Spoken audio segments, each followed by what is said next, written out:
everybody. I have a special guest for you today. I want to introduce you to Jessica Taylor. She's a good friend of mine, and she's an underwriter consultant at Transamerica. She's been with the company for 10 years, and she recently earned her FLME and ARA designations. She was born in Wyoming and grew up in Iowa, attending Iowa State University for her bachelor's degree in speech communication with a minor in linguistics communication disorders. She's worked at EMC and United Fire Group as a workers' compensation claims adjuster, and she resides in Iowa with her husband and 2 children, Zeke and Clara. So welcome, Jessica. Thanks for being here.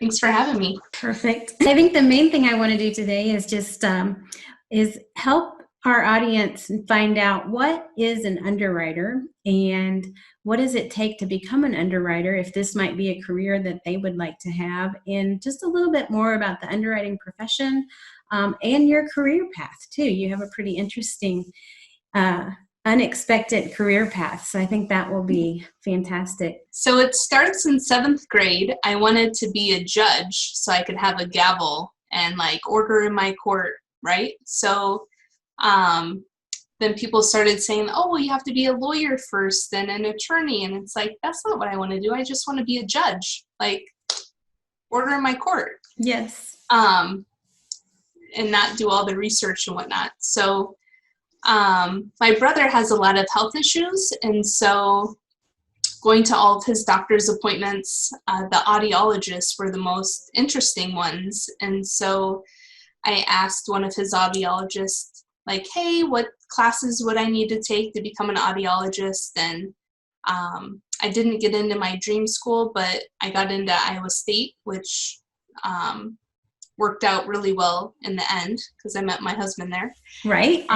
So I went to Iowa State, pieced together my major, realized my sophomore year that the speech communication major I picked was really about public speaking. It's like, oh, I'm not going to change this. It's too late. So we'll just roll with it.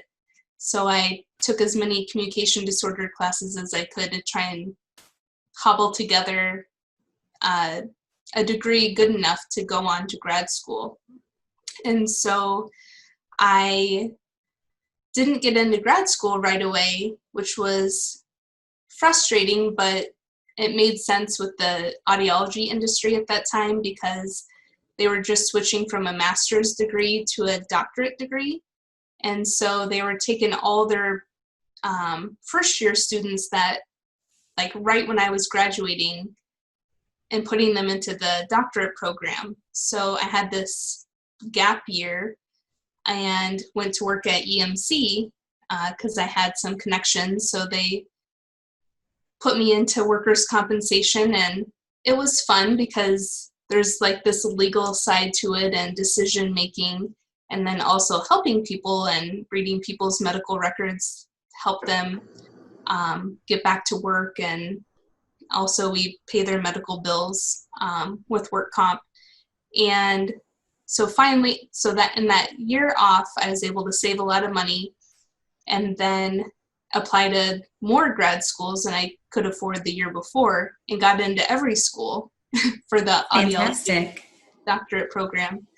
So went and did that and realized, oh, I don't want to be $80,000 in debt to be a doctor and possibly a stay-at-home mom. So I went back to work in workers' compensation. And so I'm like, okay, since I'm going to stay in insurance and not go the doctor route, there was this guy back at EMC who told me I could never be an underwriter. I'm not good enough for that. So it's like, I'm going to prove him wrong. Yes. So I started looking into underwriting and magically was at a baseball game talking to Joe, my husband Joe's aunt, in public. So lo and behold, there was this guy who was the VP of underwriting at Transamerica who overheard my conversation with Joe's aunt and was like, hey, have that girl come to my office. And so I went and met with him, and he explained the job to me. like a lot of decision making, kind of like a judge, and the medical aspect. And I'm like, this is the underwriting I really want. Like, I didn't really want to underwrite houses or cars. Right. This medical side of underwriting, this is like perfect.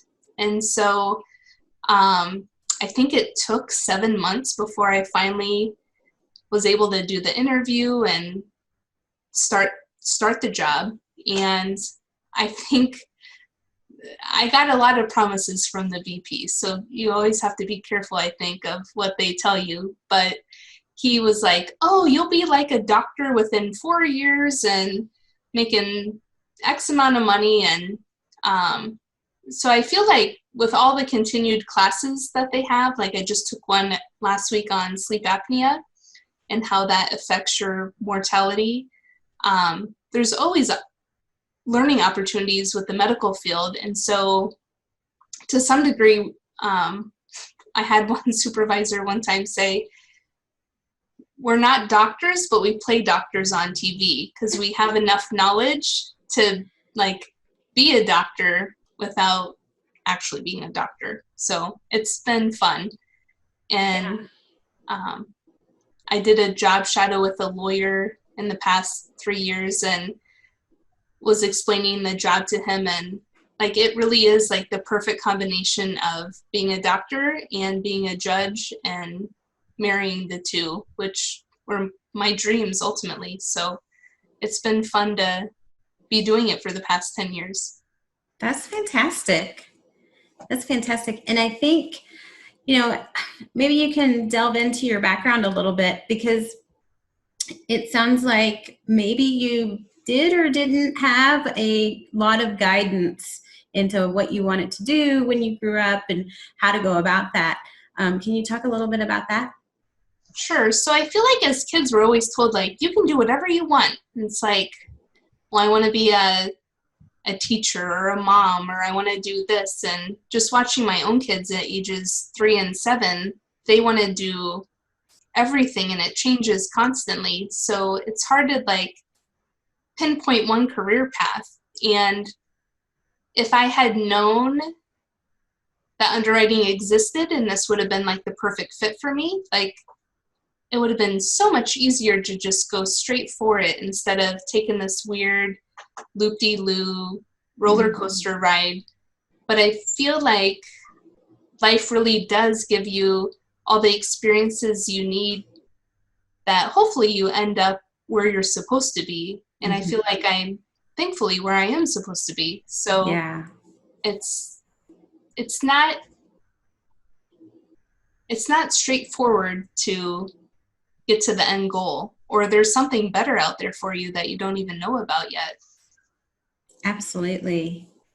Absolutely. With your underwriting job, it sounds like, and I've worked with you and with other underwriters enough to know that, not only, I like how your boss said you're like the underwriters or the doctors on TV, because I think you get to, it's almost like you're a holistic doctor, because you get to see pieces of information coming from all places. Where if I just go to my primary care doctor, he doesn't see what happens at my ear, nose, and throat doctor or my endocrinologist, but you do. So you're seeing the whole picture come together right there on your desk, and you get to put together all the pieces. But you also don't have that liability of working with the patient and prescribing medicine. You do have the liability, however, of either approving or denying their insurance. So can you talk a little bit more about the job specifics? Sure. So meet with an agent and they say, hey, you want to buy some life insurance? And explain what life insurance is to you. And you say, hey, that sounds like a great idea, because if I do pass away, I need to protect my family. So then somebody comes out to your house normally to do a bunch of medical questions and take some blood and urine. And then that gets processed at a lab and sent to the underwriter. And so we look at the information and we can see the height and weight and the blood pressure and what your blood work is doing, kind of with how the kidneys and the cholesterol and the liver functions are doing. Plus, in the urine, we can see if you're a smoker or how the kidneys are handling the urine, because there's all sorts of medical conditions that can arise that somebody doesn't even know they have a problem. Mm-hmm. And so we can see that information, and usually we can tell right away, like, is this good? We can just approve them. Is this not so good, but we need medical records to kind of piece together what's really going on, that they might have kind of alluded to, like, oh, I have diabetes, but they think it's controlled when it's not the greatest. Mm-hmm. Or the third bucket would be their labs are so horrible, or their blood pressure is so horrible. And yeah, they do admit that they have diabetes, but they didn't tell us that their A1C is like 15, and which would be super bad. And so we can just straight up decline them. So yeah, we take a holistic approach and look at everything. And more recently, we have new methods, like a prescription check. We can see what medications are being prescribed. And we can compare that, like, did they really admit to all these medical conditions that they're being treated for? Or are they hiding something? Like today I had a 7-year-old kid on ADHD medications, but the parents are like, oh, there's nothing wrong with him. And it's like, we need medical records. And so I ordered the records, and the agent got mad. Like, there's nothing wrong with him. And I'm like, the medications indicate something else. Oh, well, he has ADHD, but that's no problem. And it's like, actually, it is a problem. So, right. Especially at the younger ages, like older ages with certain symptoms, we can allow it. But unfortunately, this little kid was too young that we couldn't allow it for another year or two. Okay. Well, and it also alludes to, if they lie on the application, that's part of your process, is to see, are they telling the truth? And I wish we could take more action when we can tell that they're lying to us, but unfortunately we have to dig and kind of waste time, in a sense, spend more money to uncover what the truth is. So I guess one of the fun side perks of this is you're kind of a detective too. Right. Right. Some of the tools in your toolkit, you talked about the medical records and the blood test and the urinalysis and the prescription drug records. What other types of tools do you have in your toolkit? More recently, there's like criminal background checks. So if someone says like, oh, I did have this misdemeanor, we can kind of look it up and see, are they really telling the truth, or was it worse than what it was? A driving record. So somebody might not admit that they have 3 DUIs, but we can see it in their driving history that this person's probably not going to be a good risk. So the MBR. Yeah. You have the MIB. Oh, yeah. So there's MIB, so all the insurance companies can talk to each other with secret codes. Right. So, yeah, that helps to kind of like, oh, well, I can see that they were smoking marijuana when they applied with this company, but now they like have never smoked marijuana ever. So doing phone interviews is another route, phone interviews to try and get them to, like, hey, we can tell, like, you applied at X company and you told them about the marijuana. Oh, no, I never did. And then we can actually go to that company and say, hey, how did they exactly tell you that they were doing marijuana? And then with the urinalysis, if we can do a drug screen and that's positive, we have this trifecta that we could then take adverse action, because then it's more solidified that the MIB is backed up by the urine. Yeah. Yeah. Well, it sounds like a really interesting job. Like you said, you've got that aspect of being the judge and being the doctor and doing all this research like a detective. It sounds like a pretty cool job. Yeah, I think it's fun.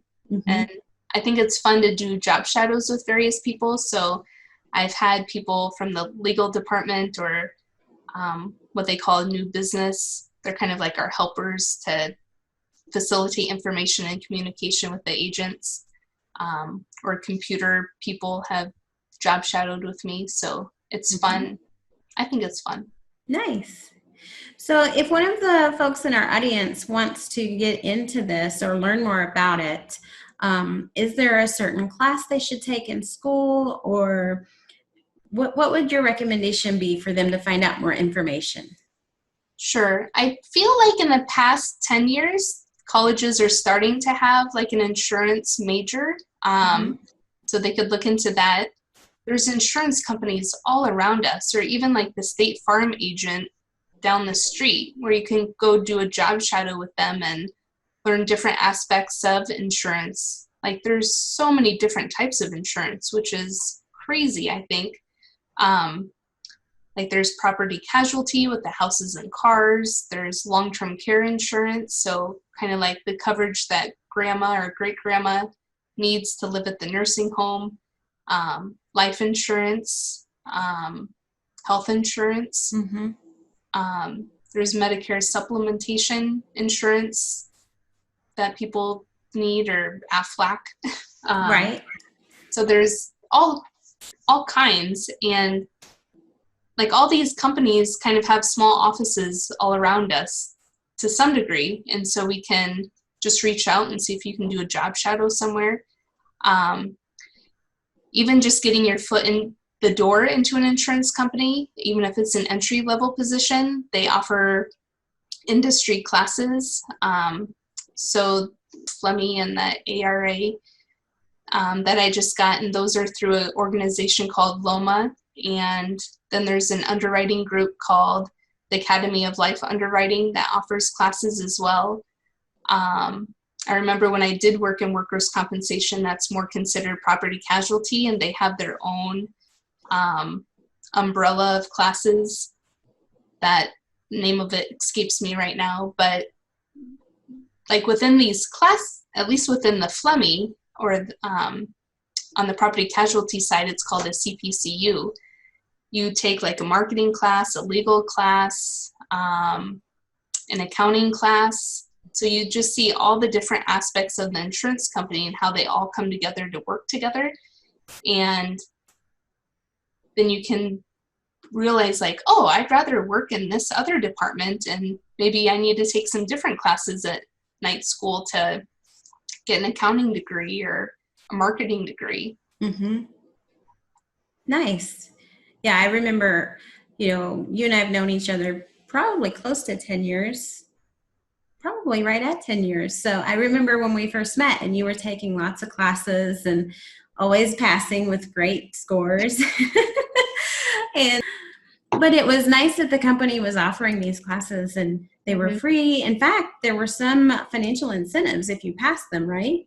Yeah, so if you pass,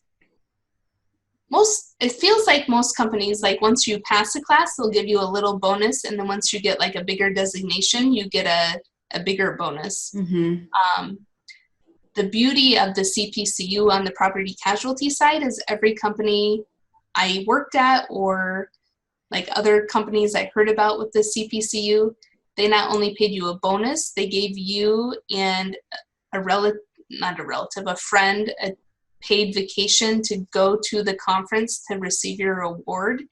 And I know my cousin, she's also in insurance. She won the trip to Hawaii. And so her and her husband got to go free to Hawaii. Wow.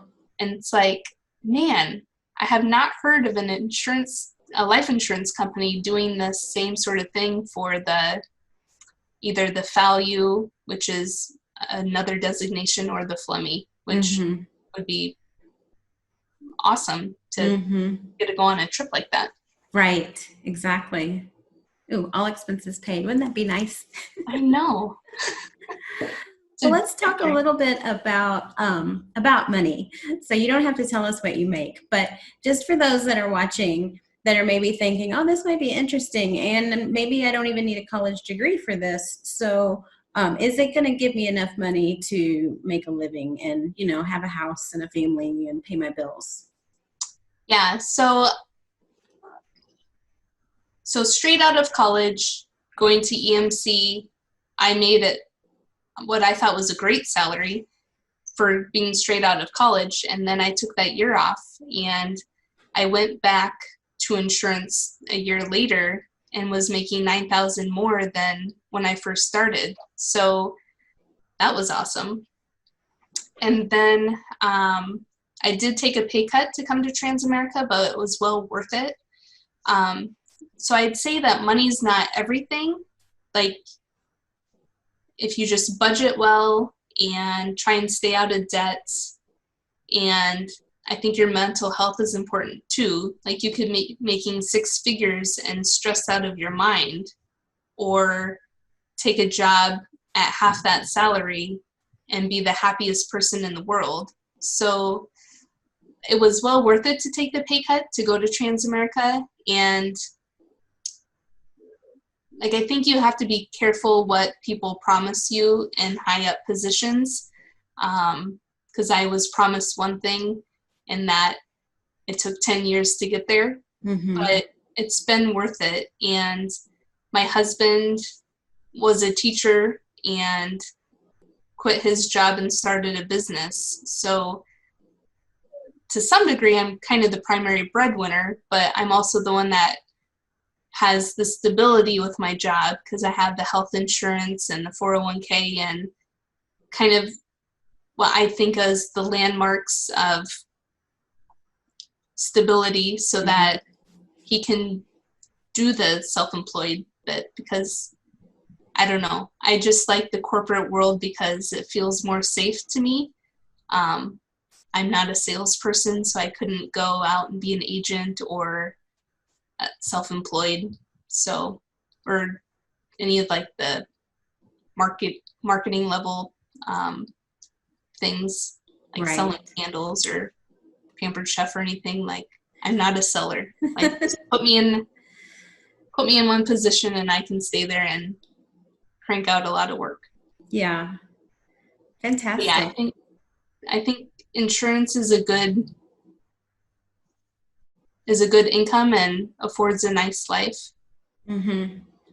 Yeah, I agree. I think just from my own experience in corporate with the insurance company, it gave you that peace of mind that you would have a paycheck every week, and you'd have your benefits if you needed to go to the doctor, and it gave you that kind of stability and security in knowing that we would have a job. Where other industries are more, ebb and flow depending on the market. Insurance is pretty consistent, I think. Yeah, and like, my dad worked for a smaller company, so we never had dental insurance or vision insurance, and so I think I only remember going to the dentist once or twice as a kid. And like, my kids have been going twice a year since they were 3. Or if there was any other advice that you would want to give our audience thinking about, college or career paths or underwriting specific, any type of advice you might give them. Sure. So I would say definitely try and be as debt-free as you can. Like, I worked 3 jobs in college to pay it off and lived at home. So it is doable to do your undergrad debt-free, and it just sets you up to be in a better position to take on life's challenges, not having debt. So that's been a real blessing and stress reliever not to have to worry about debt.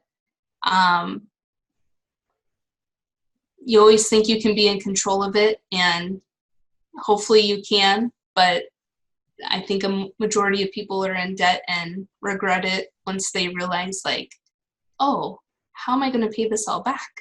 So I highly recommend trying to stay out of debt, working as much as you can, getting a lot of job experiences, job shadows, maybe internships.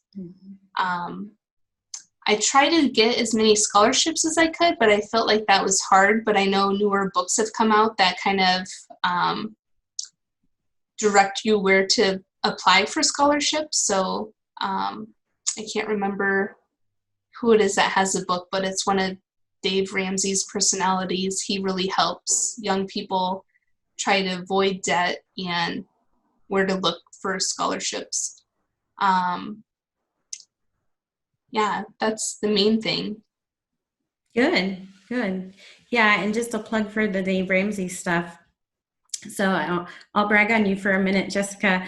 Jessica and her husband were able to pay off their house and be debt free. And this was before kids, but still, I think that's a phenomenal accomplishment. And you were in, how old were you guys? Early 30s, late 20s? I think I was 29 and 14 months. Yeah. When we paid off our house. So just barely over 30 when we paid off our mortgage. And so. Yeah, and that was with a teaching job.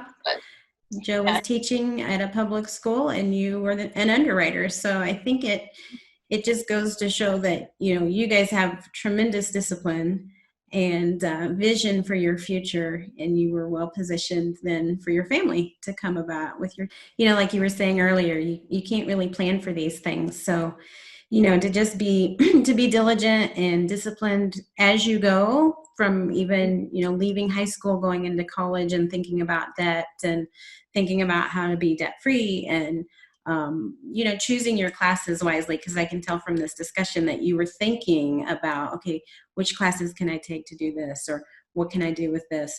And I know a lot of other kids at that age that are just thinking, I'm in college and I'm, worry free. So you were really thinking ahead with that. So that's fantastic. Yeah, so when I did my interview for grad school, they're like, oh, you didn't take 2 classes, but I had 4 or 5 months to take calculus and physics before the fall semester. So I was able to cash flow that and take those classes and magically pass before starting the graduate degree or That's the doctorate degree. Yeah, that's fantastic. But yeah, so it feels like underwriting has taken a different approach with work. That I've been working remote from home for 8 years, and it feels like the industry for underwriting, at least, almost every underwriter I know works from home. So you can live anywhere in the U.S., and so that's a nice perk of the job as well. Oh yeah, I'm glad you mentioned that, because that's fantastic. Especially right now, I think a lot of people are looking for work from home opportunities. And what a blessing it is for you to be able to be home. I know your kids go to daycare during the day, but still to just be home and, not have to commute to work. It's quite a blessing. Yeah. All right. Well, thank you so much for everything.